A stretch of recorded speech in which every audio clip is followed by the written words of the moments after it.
욥기 25장 1절부터 6절입니다. 수아 사람 빌닷이 대답하여 이르되 하나님은 주권과 위엄을 가지셨고 높은 곳에서 화평을 베푸시느니라. 그의 분대를 어찌 결수할 수 있으랴. 그가 비추는 광명을 받지 않은 자가 누구냐. 그런즉 하나님 앞에서 사람이 어찌 의롭다 하며 여자에게서 난 자가 어찌 깨끗하다 하랴.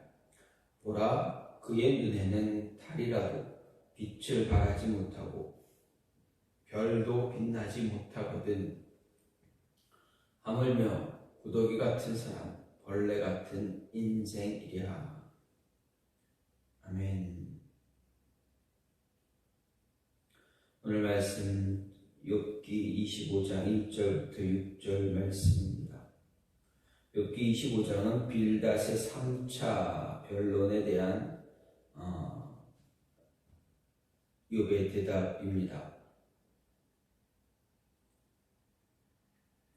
그동안 욥의 세 친구는 지혜 전승에 근거한 인과응보를 이야기하면서 욥의 고난이 그의 죄의 결과다 이렇게 주장해 왔습니다. 하지만 친구들의 이런 주장은 욥과는 거듭되는 논쟁을 통해서 오류가 있음이 드러났습니다. 그래서 친구들은 더 이상 논쟁을 지속하지 못하고 빌닷의 변론을 끝으로 변론을 중단하게 됩니다. 사실 세 친구들 가운데 엘리바스와 빌닷은 욥과 각각 세 차례의 논쟁을 합니다. 하지만 소발은 3차 논쟁에서는 침묵을 합니다. 이로 말미암아 빌닷의 변론이 친구들의 마지막 변론이 되고 있습니다. 이는 친구들에게 더 이상 욥과 논쟁할 어떤 근거도 없다라는 것을 의미합니다. 본문에서 보면 빌닷은 이전에 신랄했던 정죄의 논조와는 달리 하나님의 위대하심에 대조되는 인간의 한계만을 원론적으로 이야기하고 짧게 자신의 이야기를 마칩니다. 이것은 그들이 욥을 공격할 근거를 상실했다. 더 이상 욥에게 어떤 말을 할 수가 없다라는 것을 보여주는 것이라 할 수 있습니다.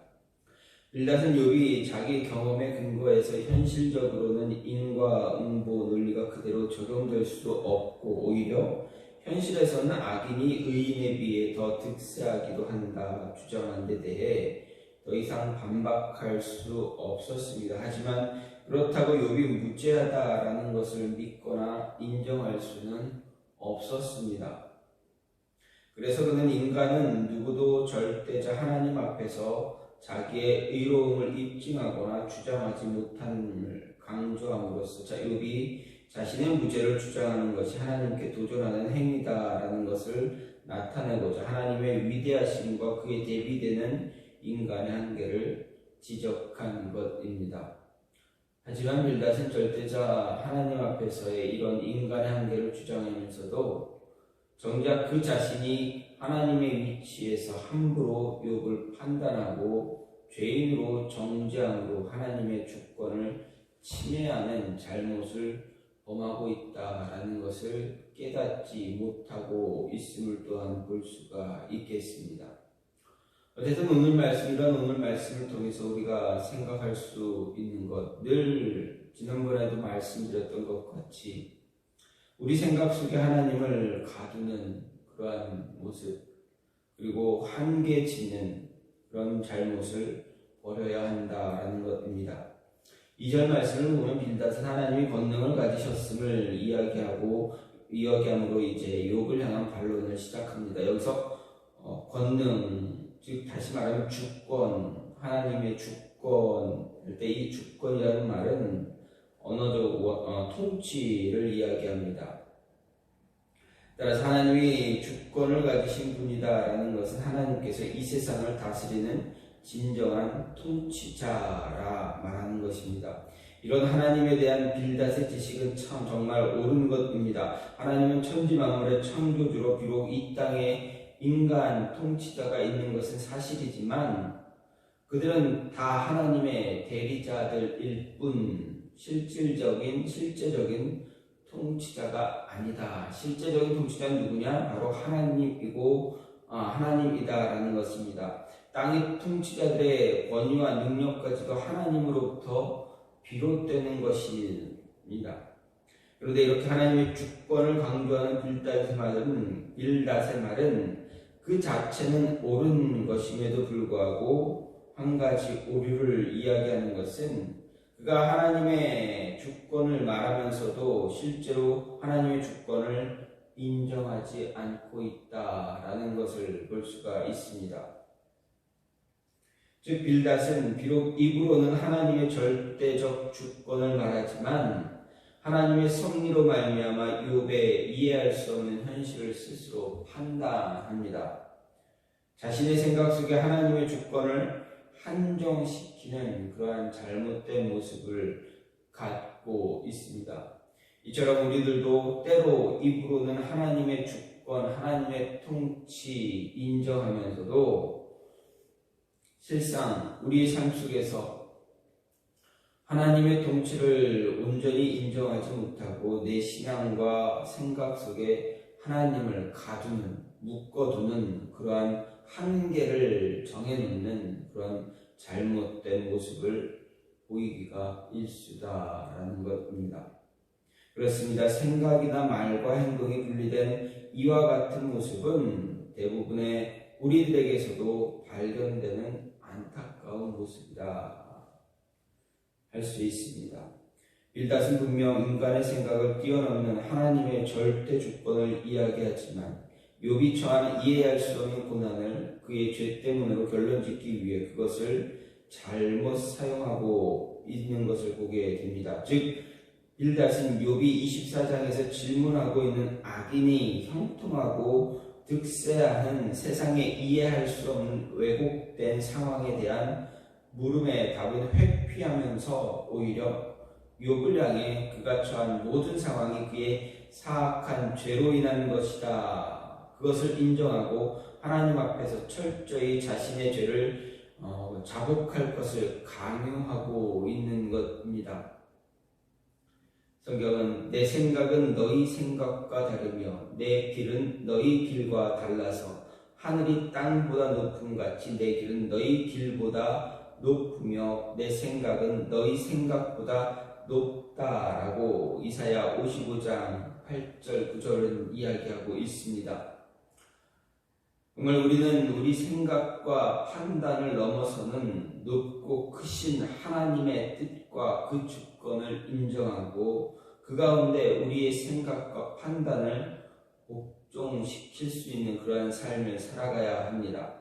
바울은 이 세상 지혜는 하나님께 미련한 것이니 기록된 바 지혜 있는 자들로 하여금 자기 괴율에 빠지게 하신다라고 분명하게 고린도전서 3장을 통해서 이야기합니다. 즉 세상적인 지혜와 판단과 생각으로는 절대 결코 하나님의 뜻을 이해할 수 없다, 깨달을 수 없다라는 것이고 오히려 괴율에 빠지는 결과를 가져올 뿐이다라는 것입니다. 빌닷의 경우가 바로 이렇다라고 이야기할 수 있습니다. 따라서 우리 안에 섣부른 그런 인간적인 생각과 판단으로 하나님의 섭리와 주권, 통치를 해석하거나 판단하려는 그러한 잘못된 태도 갖지 말아야 한다라는 것입니다. 이러한 태도는 우리가 분명하게 버려야 할 모습입니다. 그리고 항상 하나님의 뜻에 귀 기울이고 그를 통해 주어지는 놀라운 하나님의 영적 지혜로서 참된 하나님의 뜻을 깨닫고 따라가는 저와 여러분의 삶이 되기를 간절히 소망합니다. 또 한 가지는 우리는 다 하나님의 은혜 가운데 살아가는 존재다라는 것을 이야기해 줍니다. 3절 말씀을 보면 빌닷은 하나님의 광명을 받지 않은 자가 누구냐라고 묻습니다. 이 말은 인생 가운데 하나님의 은혜를 입지 않고 살아가는 자 아무도 없다라는 이야기입니다. 또 인생은 한순간도 하나님의 은혜 없이 살아갈 수도 없다라는 말과 같습니다. 그렇습니다. 우리의 삶은 선한 사람이든 악한 사람이든 하나님의 은혜로 살아간다라는 것입니다.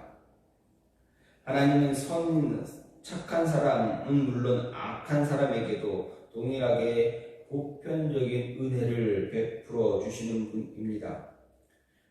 예수님은 이와 관련해서 마태복음 5장 45절에서 하나님이 그 해를 악인과 선인에게 비추게 하시며 비를 의로운 자와 불의한 자에게 내리신다라고 말하셨습니다. 우리는 이렇게 선한 사람, 악한 사람에게 차별 없이 내리시는 하나님의 은혜를 소위 일반 은총, 일반 은혜라고 이야기합니다. 이런 하나님의 은총이 없다면 인생은 아무도 이 세상을 살아갈 수가 없기 때문입니다. 우리 인생은 누구나 매일매일 매 순간 하나님의 은혜로 살아갑니다. 따라서 우리의 인생이 하나님의 은혜에 대해 감사하는 것은 지극히 마땅하다라는 일입니다. 물론 악한 사람들은 하나님의 은혜를 받아도 그것이 하나님의 은혜인 줄 알지 못합니다. 자기들이 이 세상 살아가는 것이 당연한 현상인 줄 압니다. 자기들의 힘으로 살아가는 것처럼 생각합니다. 그래서 하나님께 감사할 줄 모릅니다. 그런데 이렇게 감사할 줄 모르는 것 악인들 뿐이겠습니까? 악한 사람들에게만 있겠습니까? 하나님을 믿는다고 하는 우리들 안에서도 하나님께 감사할 줄 모른다라는 것입니다. 매일매일 반복되는 그러한 모습 속에서 우리에게 주어지는 하나님의 있음에도 불구하고 감사할 줄 모르는 것이 우리 안에 있다라는 것입니다. 우리들 대부분은 자신들을 택하시고 구원하신 특별 은총의 은혜에 대해서는 감사합니다. 우리를 구원해 주신 것에 대해서, 내 죄를 위해서 죽으신 예수님, 내 죄를 위해서 십자가에 달리신 예수님의 은혜, 그리고 부활해 주신 그 죄를 아예 없애 주시기 위해서 부활하신 그 은혜에 대해서는 감사합니다. 하지만 그 은혜도 순간순간 잊어버릴 때가 너무 많다라는 것입니다. 또 그런 은혜는 감사하면서도 또 일반적인 은혜에 대해서는 감사하지 못할 때가 많습니다. 다시 말하면 우리가 일반적으로 누리는 은혜, 그것은 너무 당연하게 여기는 것, 당연하게 생각하고 있다는 것입니다. 예를 들어서 햇빛이 비치는 것을 당연하게 생각하고 공기가 있는 것을 공기로 숨 쉬는 것을 당연하게 생각합니다. 지구가 궤도에 따라 일정하게 자전과 공전함으로 밤낮이 오고 계절이 바뀌고 자연 질서가 유지되는 것 너무 당연하게 생각합니다. 하지만 하나님이 인간을 창조하셨으므로 우리 인간이 살아갈 수 있는 모든 여건을 조성하시는 것은 하나님 입장에서는 당연한 것일지는 모르지만 우리의 입장에서는 그 모든 것 하나하나가 다 하나님의 은혜 없이는 되는 것이 없다. 모두가 다 하나님의 은혜다라는 것입니다. 부모가 자식을 위하여 당연한 도리라고 여기고 행하는 일들이 자식들에게는 은혜라는 것입니다. 따라서 우리는 하나님께 늘 감사할 수 있을지언정 불평하거나 원망하지 말아야 한다라는 것입니다. 때로 부족하고 부당하다라고 여겨지는 순간에도 불평, 원망은 그들을 보존하시고 시시때때로 은혜를 베푸신 하나님에 대한 잘못된 행동이다라는 것입니다. 어느 한순간이라도 하나님의 은혜 없이 존재할 수 없다는 것을 생각한다면 우리를 존재하게 하시는 그것 자체만으로도 우리에게는 엄청난 감사의 조건이 되어진다라는 것입니다. 따라서 우리는 하나님을 아는 존재로서 단지 하나님이 우리를 구원하신 은혜가 아니라도 매일매일 감사하는 삶을 살아야 한다. 그런 존재임을 잊지 말아야 한다. 기억하고 늘 감사할 수 있는 삶을 가져야 한다라는 것입니다. 마지막으로 우리의 신앙적인 지식과 행위는 언제나 일치해야 하는 것입니다. 5절 6절을 말씀을 보면 빌닷은 하나님의 눈에는 달이라도 명랑하지 못하고 빛을 발하지 못하고 별도 빛나지 못하고 벌레와 구더기 같은 사람은 어떻겠느냐라고 말해서 무엇하겠느냐 이렇게 이야기합니다. 여기서 달과 별은 하나님이 창조하신 고귀하고 아름다운 사물을 상징합니다.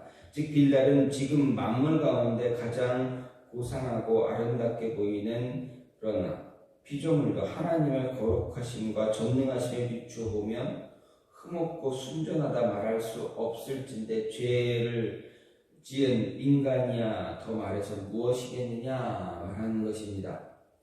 그리고 이를 통해서 말하고자 하는 것이 욥이 자기의 의로움을 주장하고 있지만 그 역시 하나님 앞에서 결코 순전한 존재가 아니다 라고 이야기하고 이제 그만 죄를 고백하고 회개하라 이야기하는 것입니다. 여러분 빌닷의 말처럼 정말 우리는 하나님 앞에서 지극히 비천한 존재입니다. 우리가 비록 피조물 가운데 영광스러운 존재인 것은 사실이지만 하나님 앞에서는 한낱 비천한 피조물에 지나지 않습니다. 더욱이 우리는 죄로 인해서 타락함으로 인해 순전하지 못한 부정한 존재입니다. 따라서 많은 신앙의 선배들도 하나님 앞에서 자기 자신이 얼마나 보잘것없는 존재인가 분명하게 고백하는 모습들을 우리는 성경을 통해서 보게 됩니다. 따라서 우리도 이에 부대한 분명한 인식을 가져야 한다라는 말씀입니다. 우리에게 우리의 본질에 대한 이런 인식이 분명하게 있다면 다른 사람을 함부로 판단하거나 정죄할 수 없습니다. 이렇게 볼 때 빌닷은 자신의 머리로는 인생이 하나님 앞에서 무가치한 존재, 의로움을 주장할 수 없는 존재라는 것을 압니다. 하지만 그는 자신이 바로 그러한 인생 가운데 하나라는 것을 인정하지 않는다라는 것입니다. 그가 만일 자신도 하나님 앞에서 무가치하고 의롭지 못한 존재에 지나지 않는다라는 사실을 깊이 인정했다면 욥 앞에서 자신의 의로움을 드러내고 욥을 함부로 판단하는 그런 죄를 짓는 그 모습을 갖지는 못했을 것이다는 말씀입니다. 이런 사실을 통해서 한 가지 중요한 것은 신학적 지식이나 성경적 지식을 많이 가지고 있다고 해서 반드시 올바른 자가 아니다, 올바른 성도가 아니다라는 것입니다. 아무리 많은 지식이나 신학적인 성경적인 지식을 갖고 있다 할지라도 그런 지식들이 진정한 성도를 가려내는 기준이 되지는 못한다라는 것입니다. 아무리 많은 신학적 지식이나 성경 내용을 알고 있어도 하나님과 무관한 사람들이 분명 있다는 이야기입니다. 예수님이 계시던 그때 종교 지도자들 얼마나 많은 신학적 지식을 갖고 있었습니까? 얼마나 대단한 성경적인 지식들을 갖고 있었습니까? 그들은 다 우리보다 더 뛰어난 그러한 지식, 신학적이고 성경적인 지식들로 가지고 가득했습니다. 하지만 어떻습니까? 그들은 예수님으로부터 세례 요한으로부터 책망과 저주를 들었습니다.